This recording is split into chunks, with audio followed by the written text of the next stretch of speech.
All right, we got official divine today. The truth. Terra 3 Saitama versus CC Goku. Who wins? Nah, look, though. I think it has to be CC Goku, low-key.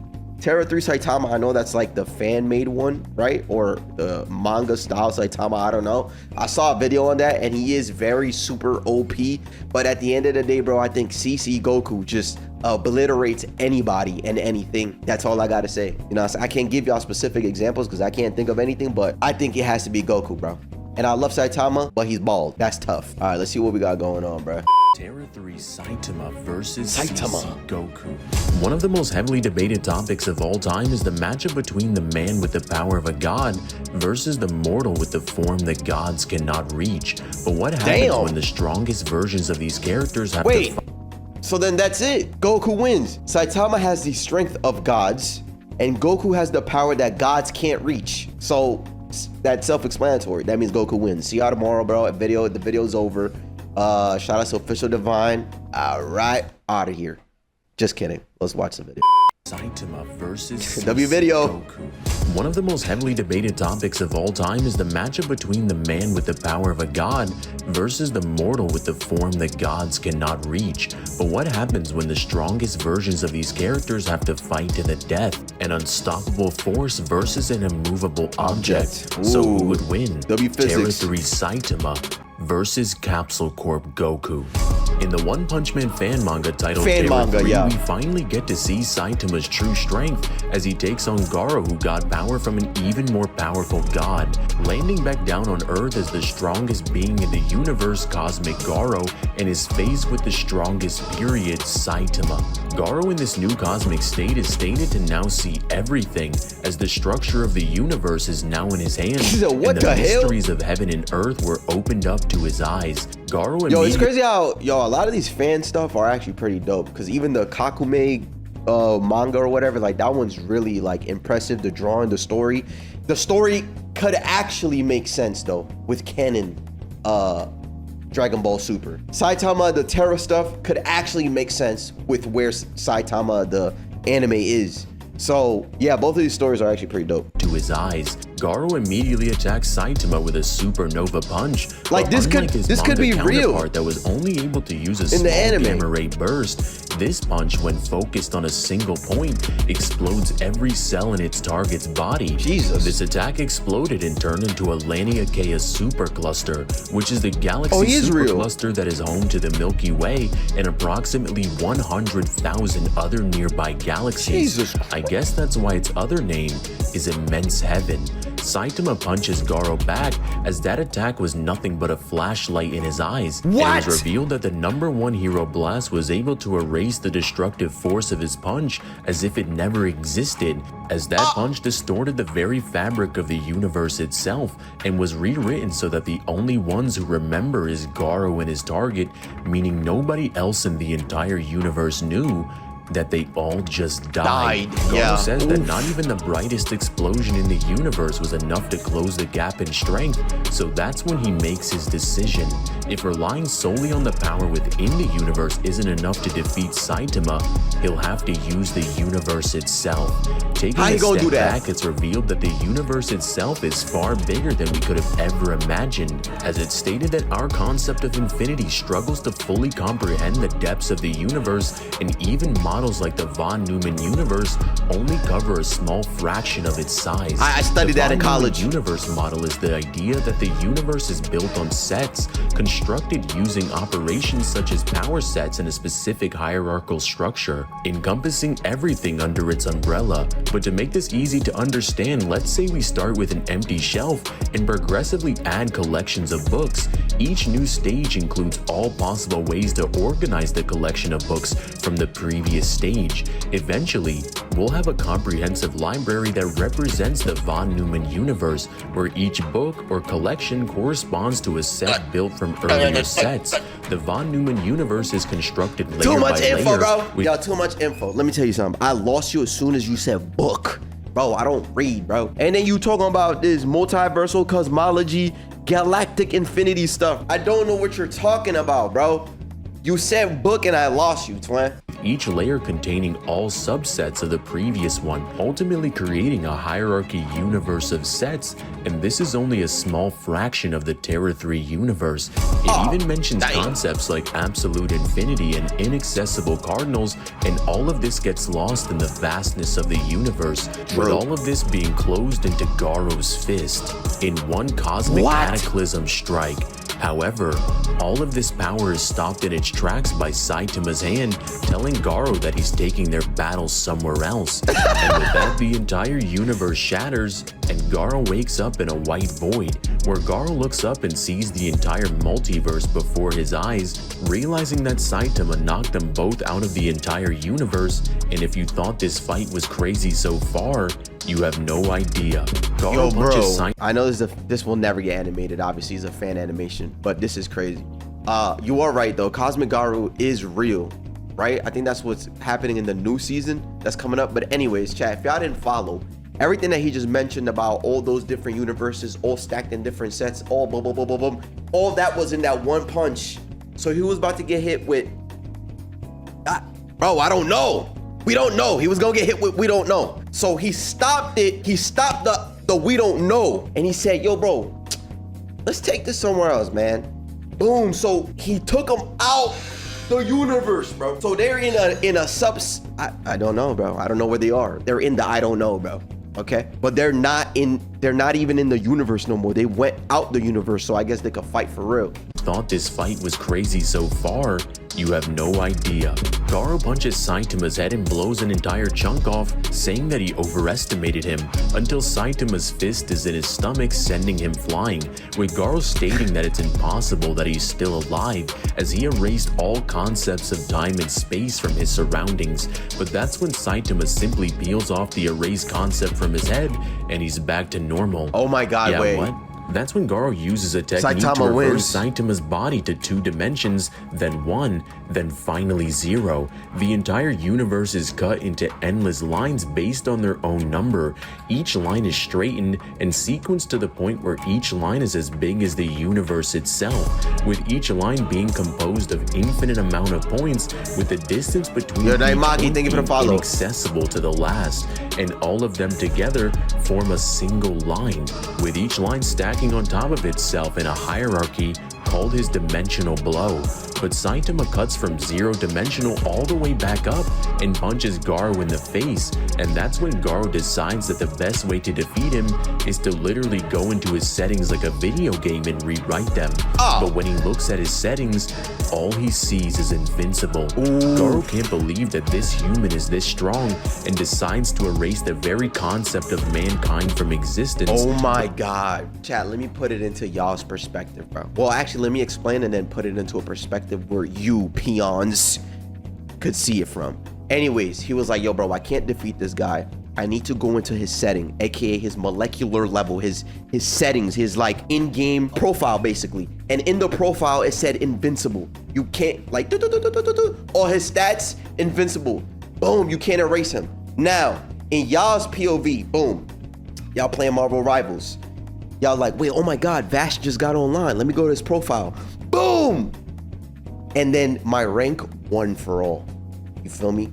The one above all, whatever the hell it is. That's me right there, aka the #1 player. And you guys, bronze 2, bronze 3, silver 2. You can't touch me.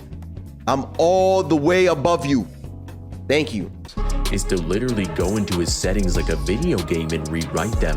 But when he looks at his settings, all he sees is invincible. Crazy. Garo can't believe that this human is this strong and decides to erase the very concept of mankind from existence. But Saitama grabs his speech bubble and erases his words, putting it back saying he won't erase the concepts of humanity from existence. Garo realizes that he has no hope of winning and creates a reality where he's a famous hero with money and everything's perfect. But Saitama refuses, punching Garo through the screen of the reader, or in your case my video, saying that none of that has value because he's not a hero for rewards, he's just a hero for fun. Damn. Overall, Terra 3 Saitama would scale to higher outer with irrelevant speed. But how does all of this strength compare Nah, chat, low-key, Terra 3 Saitama's winning because, bro, he broke Well, no, I do remember CC Goku apparently goes into reality, like he becomes one of us, whatever. Oh, then there you go, because okay, so Saitama can, I guess, manipulate his reality, like the speech bubbles, and he knows that he's in a book or in a screen, right? But Comp Goku goes out of that and comes into our world. I don't know. That's the only way I could see it. Other than that, Saitama might win because he's able to manipulate speech bubbles and all that, and the reality that's there. The hope of the universe at his best. Capsule Corp Goku, an alternate version of Goku that protects life throughout all of creation and has strength above every character within canonical Dragon Ball Super. As the Time Nest is home to Konoha, who compared to pretty much everyone else in Dragon Ball Heroes is extremely weak. However, in full perspective, she's incomprehensibly powerful. While Zeno can erase entire timelines, Konoha can actually merge multiple of these timelines together casually and hold up all of creation with her pure strength alone, as she's completely unbounded by time as she controls all of it. As the main antagonist Demigra has broken free of his binds in the crack of time, he vows to destroy all of history and recreate it in his own image, as Dragon Ball Heroes is a tapestry woven with an infinite and uncountable number of histories. These timelines serve as gateways to afterlives nestled within the vast macrocosms that defy the very fabric of space and time, as there are even realms that house the Sugaruku space and hyperbolic time chamber that is stated to transcend the concepts of space and time. These dimensions is the canvas on which Goku and the Supreme Kai paint their instantaneous movements, crafting a dance that transcends reality itself. It's a cosmic playground where time flows like a river and the boundaries of existence blur into a symphony of endless potential. With an infinite amount of histories, there are infinite outerversal worlds that Demigra is going to destroy and recreate, which is crazy considering characters as weak as Evil and Frieza, Cell, and Kid Buu can destroy entire time crystals that represent timelines themselves. Demigra was going to destroy the entire Time Nest and even the parallel quests that extend their own infinite history and exist external to it. As he absorbs Toki Toki, a bird of necessary existence for all of history, the controller of fate itself, and exists beyond all dimensions, responsible for creating infinite existence, as Demigra has now gained the power beyond human comprehension and powers up an attack to end all of history itself. But to everyone's surprise, Capsule Corp Goku in base withstands the attack and nullifies it before he even knew what any of the god forms were, meaning DBZ CC Goku can catch an attack that can obliterate infinite outerversal worlds in base. Later, Goku fights against Mira, who surpassed Demigra in strength, whose self-destruction alone was powerful enough to obliterate all of space and time contained within the Time Nest, and even beings like Toa, who can exist outside of all infinite timelines, claim she cannot escape this explosion, and it's over for everyone.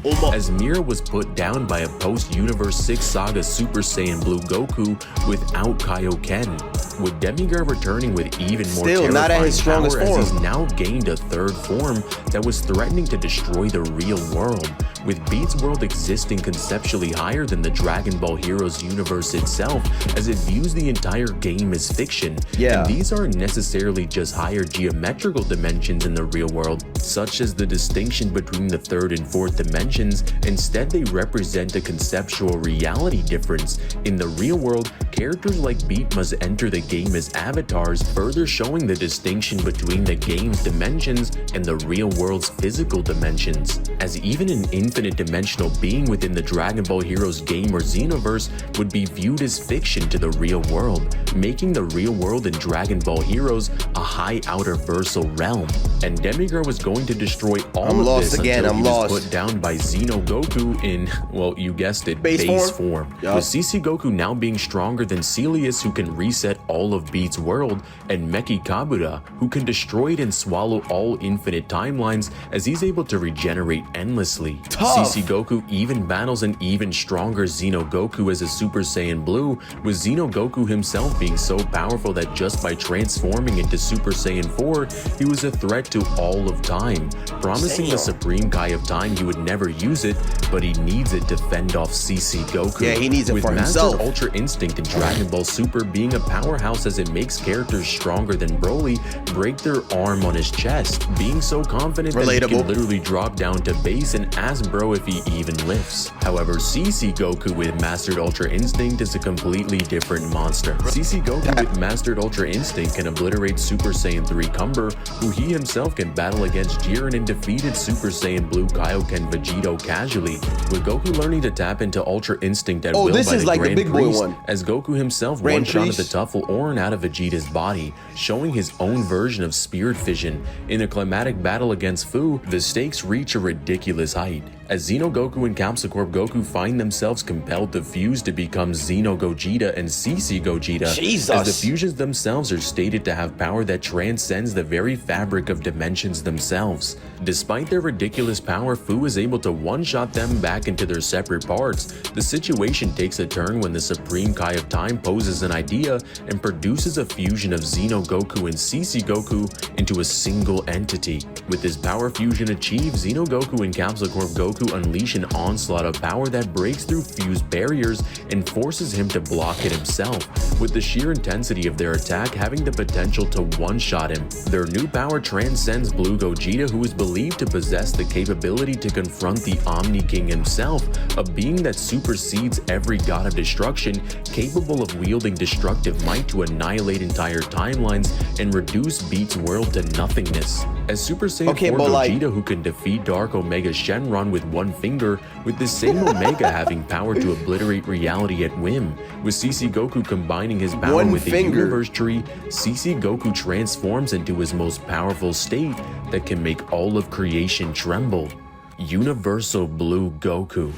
With this, he's able to overwhelm Fu and ultimately defeat him, firing a full power CC got it to finally end Fu's reign of terror. Because he just said he defeated Black Omega Shenron, the being that can, I guess, destroy all of reality at whim, right? So he beat him with a finger. So if he can destroy reality, like he's beating all these people that one can do something to reality, another one that can erase history, another one that can transcend time, another, like he's beating all these people that each have damn near a freaking infinity stone, a time, a soul, a reality, a this, right? He just smoking everybody. As in the end, CC Goku and Xeno Goku finally have their all-out fight that they've been waiting for since the beginning.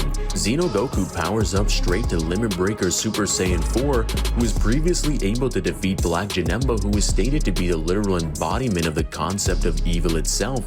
Yo, see, now he even defeating evil. Yo, also, what's up with all these forms going black? Black Frieza, Black Omega Shenron, Black what did I say? Janemba, whatever his name was. So Black is the strongest. All right. Understandable. Hello? Black Janemba, who is stated to be the literal embodiment of the concept of evil itself and is a necessary existence for the multiverse, who himself is able to control his dreams to such a great extent that he's able to have a physical form within his dreams, with dreams being devoid of dimensions outside of your control and ideas making it formless and no concepts, which would apply to it by definition. As they battle, we see that UICC Goku is faster, but Xeno Goku is stronger, only when tapping back into Mastered Ultra Instinct with his last bit of strength, he was able to put down Xeno Goku with a single punch. Overall, CC Goku would scale infinite layers into High Outer with irrelevant speed. Yeah, that's GG's. In the end, this matchup still isn't close. Whether we take both characters from their canon series or at their strongest, the outcome is the same. And at the same time, this proves that even if the fans took Saitama into their own hands, they still can't make Saitama stronger than Goku. While Terra 3 Saitama is ridiculously broken and is as strong as the narrative needs him to be, it's still not enough. As CC Goku has strength that is in a completely different class that not even the narrative can overcome. He took down every Infinity Stone. One more fact that I hope you never forget. The unstoppable force was never unstoppable to begin with. It just hasn't met Goku yet. What's up, guys? It's Divine. If you guys enjoyed this video, make sure you guys like. So, okay, so then here's this, because there's another video, right? Right here. Sun Jin Woo versus Son Goku. Like, bro, look, I love Sun Jin Woo, for real, like I really do, but he's not beating Goku. And if we're talking about Son Goku, just Ultra Instinct alone, I feel like that's all they need. Yo, I appreciate the follow, my boy. It's closer than you think. Yeah, I think it's because of the form, because this is CC Goku. This one's just Son Goku. It's Goku. I don't even need to watch the video. I will till the end, but I already know it's Goku. Yeah, sneaking my phone in class right now to watch this peak. Y'all are forgetting that Saitama never went serious mode in that version of himself. Ooh. Serious mode, serious punch, serious series of punches. Yeah, we never got to see that. You feel me? But yeah, W video. Shout out Mr. Official. Love you, brother.